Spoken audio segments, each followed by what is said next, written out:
We're making birria. So what I already have going here in my Dutch oven, just a little bit of oil. I have just some not even unpeeled garlic cloves, about 10 cloves, 1 whole onion, rough chopped.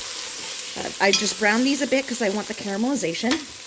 I'm going to throw in some guajillo chili peppers that I have destemmed and seeded.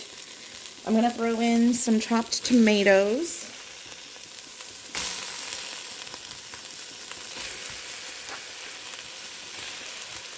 And then I'm going to throw in my seasonings. We're going to add in about 1/4 cup of chili powder.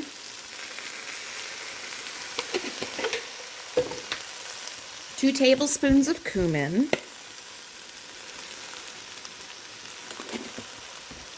About 8 peppercorns.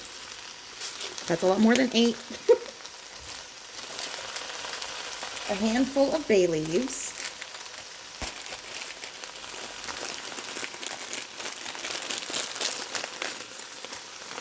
That's a lot of bay leaves. Don't do that many. You want about 6, 7, or 8. 5 big ones. We're going to add in about a teaspoon of marjoram.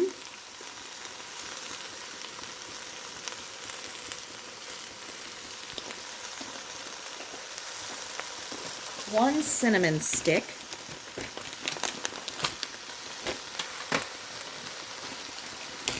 Two tablespoons oregano.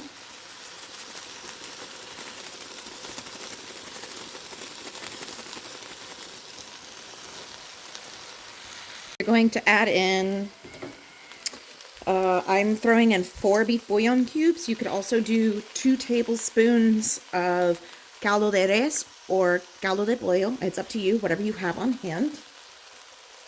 We're going to add in about a tablespoon of salt. Not too much because you just added in the bouillon. And then we're going to throw in our meat. So for our meat, we're going to throw in, this is just a 3-pound chuck roast that I cut into some very rough chunks. And then I have about 2.5, 3 pounds of short ribs that are just cut. These are just like stock ribs. Just like that. And then we're going to cover this with about 8 cups of hot water. So I pre-boiled some water. We're going to go up because you want the meat to be as submerged as possible. Get that in there. Give it a little bit of a stir. Oh, look, all those spices are coming up. This is going to be so fragrant. All right, so give this a little bit of a stir. And what you're going to do, you're going to boil this for about 10 to 20 minutes. And what you're going to see is going to happen is you're going to get this brown kind of foam on top. Those are all the impurities from the meat. You're going to want to skim that off. So let this boil. I'm going to add a little bit more water so I can get a little bit more space between the meat and what I'm going to be skimming.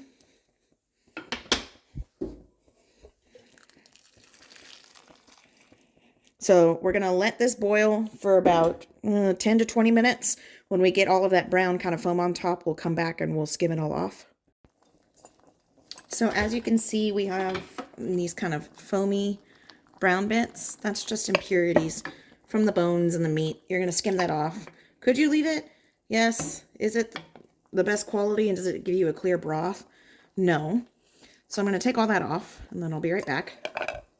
Perfect. And then what you're going to do is you're going to fish out your chili peppers carefully. Don't burn yourself. And you're going to put a little bit of broth in.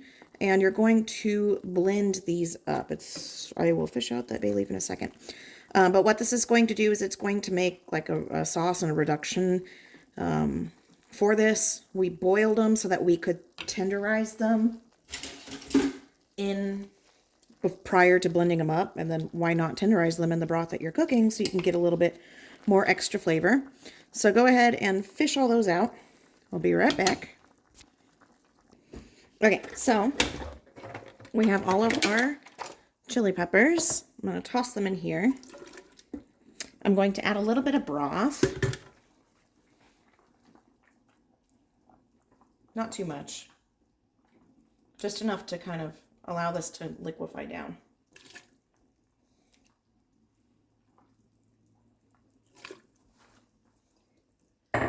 And then we're going to blend this up.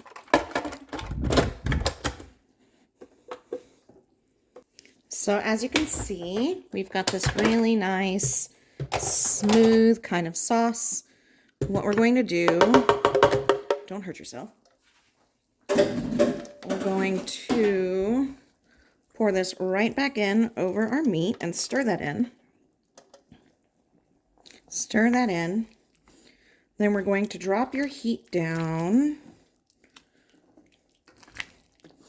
to a medium low. You're going to pop a lid on this and you're going to let it simmer for 3 hours. And what's going to happen is all of the fat from those bones and the fat from the chuck roast is going to rise to the top. That's going to give you a grease to fry your birria queso tacos in.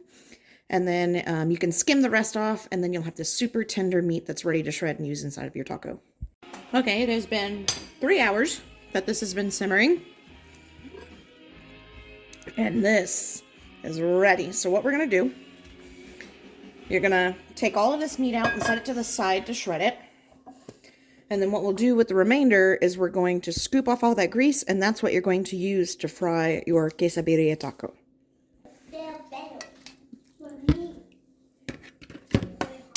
When you shred it, make sure you take your bay leaves out. But look at that. Look at that. It is just falling apart. Look at this falling off the bone. All right.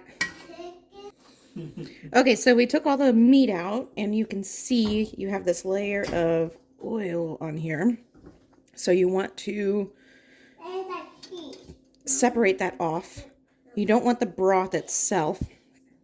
You just want the oil so that you can fry your tortilla. And then what you could do with the remnants at the bottom, if you wanted to have something to dip these into, like a quesabirria stew, what you would do is just thin this out with some water to loosen it up a bit, and then you have a side of that to dip your tacos into. Okay, so we have our leftover stew, and then we have our oil with a little bit of the stew in the bottom, but that's okay. You just don't want it to be too wet. What I'm going to do is I'm going to thin this out a little bit. And then you can just kind of reconstitute this, and now you have stew to dip your tacos into. Now, the reason this happened in my pot is because I'm in a Dutch oven, which carries a lot of it carries high heat. So all of those liquids kind of cooked off. If you had a lighter weight pot and cooked it over a lower temp for a longer amount of time, you would have more liquid left, but not a big deal because this is super flavorful on its own, even with just the extra water added to it. Right, reconstituted, it still has a ton of flavor. So that's that. So now what we're going to do, we're going to move this out. You need a non-stick skillet or a stainless steel cooktop for this. We're going to heat this pan up over to like medium-high heat because we need it hot enough to toast and fry the tortillas. And then we're going to make our tacos. Okay, so our pan is hot. We have our oil.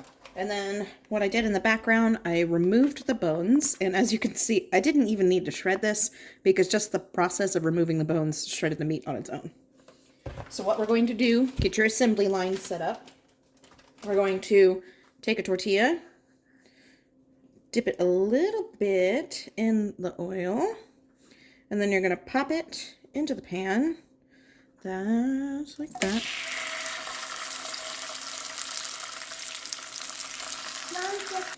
Okay, so we're bubbling, we're sizzling. We're going to flip.